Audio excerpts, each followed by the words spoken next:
il y a quelques jours, elle m'a dit, je cite, « C'est pas évident de sortir de ça, prendre soin de moi, c'est maigrir en fait. » Bonjour à toutes et à tous, merci de prendre le temps de votre temps précieux d'écouter Dans la poire, c'est Charles Brumeau, diététicien. Abonnez-vous et mettez un commentaire pour que ce podcast reste gratuit et accessible à toutes et tous.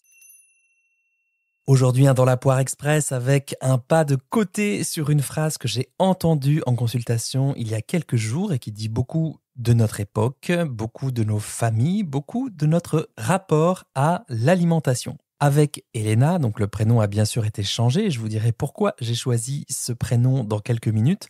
Avec Elena, on parlait de cette notion du soin à soi. Je précise aussi que j'ai eu son accord, bien sûr, pour parler de cette problématique dans le podcast. Alors, prendre soin de soi, c'est une notion qui est assez galvaudée aujourd'hui. On l'a entendu à toutes les sauces, bon, ça on est bien d'accord, mais c'est une notion qui veut quand même dire quelque chose.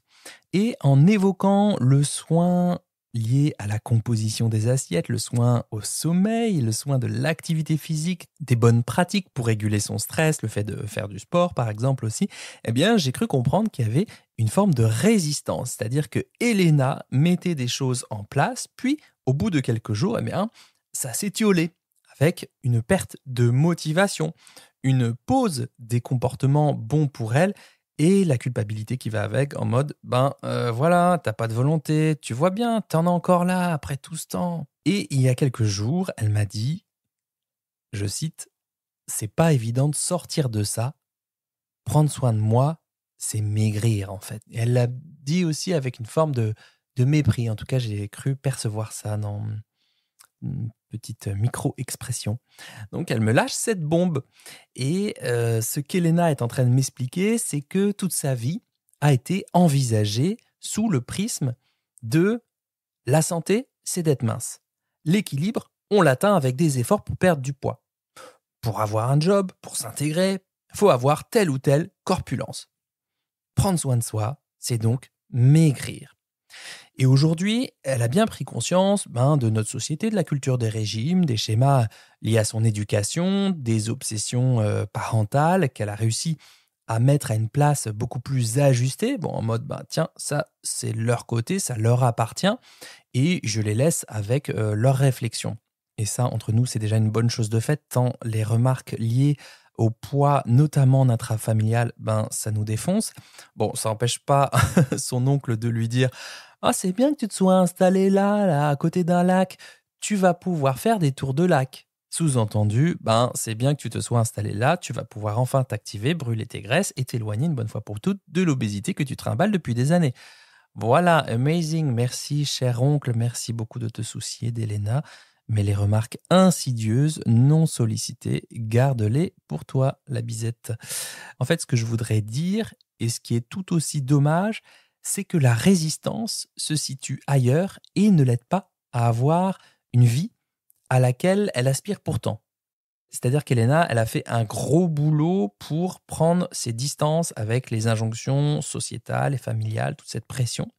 Eh bien, le problème, c'est que comme tous les comportements dits d'équilibre, entre guillemets, tout le prendre soin de soi, sont envisagés sous le prisme de c'est bon pour maigrir, c'est bon pour ce que j'ai ou c'est bon pour ce que j'ai pas, Elena se retrouve en résistance lorsqu'elle met en place des comportements comme se faire soi-même la cuisine, remettre son corps en mouvement, réguler son stress, faire des petites méditations, comme elle dit chaque matin, puisqu'elle se dit, tiens, là, est-ce que je suis pas en train de céder à cette maigrissologie à 2 balles, là, de laquelle je m'étais pourtant éloigné?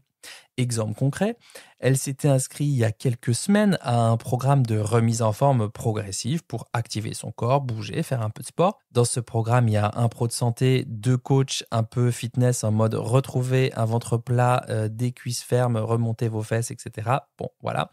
Ça commence plutôt bien, même si elle éprouve quand même de l'inconfort pendant les séances, qu'elle souffle, etc.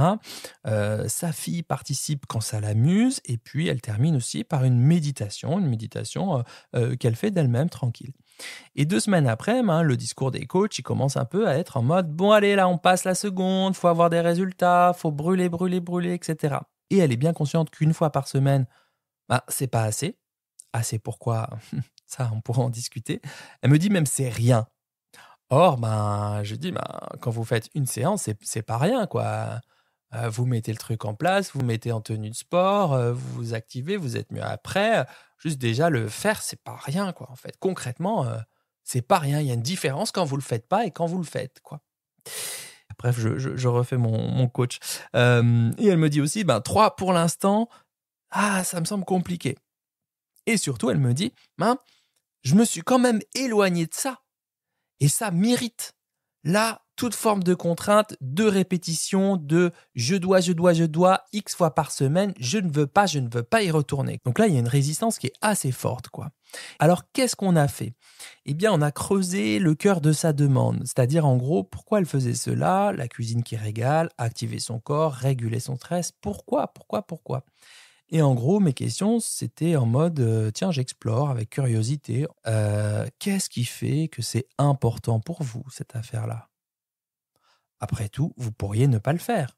Qu'est-ce qui se passe pour vous quand vous le faites ? Qu'est-ce qui se passe pour vous quand vous ne le faites pas ? Donc là, les diététiciens, diététiciennes et psychologues formés à l'acte, thérapie comportementale et cognitive, c'est un boulot sur les valeurs. C'est-à-dire, tiens, ce truc-là, que je fais, que je dis ou que je vis, ou auquel j'aspire, que je fais sans attendre du résultat, sans attendre de la société, que je fais tout seul dans mon coin sans qu'on me regarde, quoi, eh bien, c'est précieux. Je veux qu'il y ait ça dans mes journées dorénavant. Ça me tient à cœur de mettre ça dans une vie où je me sens vraiment bien, une vie à laquelle j'aspire vraiment. Et donc, ces réponses étaient retrouver de l'énergie, marre des coups de fatigue, avoir la sensation de dérouiller son corps, puisque littéralement, elle se sentait rouillée, et diminuer ses douleurs chroniques. Et donc, moralité, lorsqu'elle revient à son cœur, au cœur de son corps, joli lapsus, au cœur de son corps. Waouh. Je voulais dire au cœur de son cœur, mais je vais le laisser quand même. C'est beau, les lapsus. Eh bien, il n'y a pas de maigrissologie, c'est-à-dire que tout ce qu'elle m'a indiqué sans réfléchir, puisque je lui ai dit, en gros, pourquoi vous le faites là, voilà, dites-moi tout de suite là maintenant, en 2 secondes, là, pourquoi vous le faites ? Je ne lui ai pas laissé la possibilité de réfléchir. Eh bien, c'était pas lié à ça.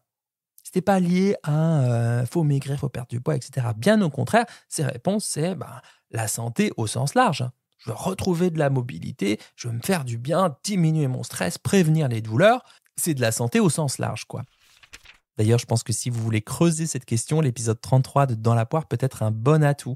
Prendre soin de soi par l'alimentation, qu'est-ce que ça veut dire ? Je vous mettrai le lien en description de cet épisode pour que ça soit directement cliquable pour vous. Voilà, je ne ferai pas plus long parce que c'est un épisode qui est censé être express. Et dans Express, il y a moins de 10 minutes, Charlie. Voilà, ce partage de entendu en consultation pour vous dire que même si on part avec un logiciel forgé, formaté, même corseté par là où on est, au moment auquel on est, par notre éducation, notre récit familial, l'ensemble des expériences de notre vie, eh bien, il y a quelque chose qui nous trahit rarement, c'est ce qu'on a dans le cœur.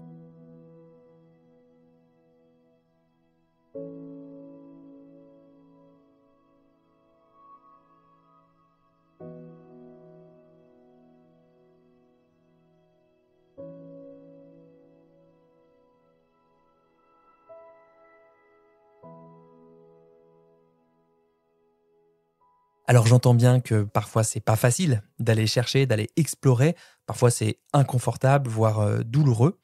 Et puis on a peut-être besoin d'aide à certains moments de notre vie, mais c'est quand même une boussole assez fiable. C'est-à-dire que notre cœur, il est rarement là pour nous faire la guerre, pour être en lutte toute la journée. Il est plutôt là pour nous souffler des trucs bons et simples pour nous. Et Elena, j'ai choisi ce prénom qui a été changé, c'est parce que c'est dérivé du mot grec Élé, qui signifie éclat de soleil, et qu'elle en a beaucoup, tout comme vous. Voilà, je vous souhaite un bon appétit de vivre et je vous dis à très vite pour un nouvel épisode de Dans la poire.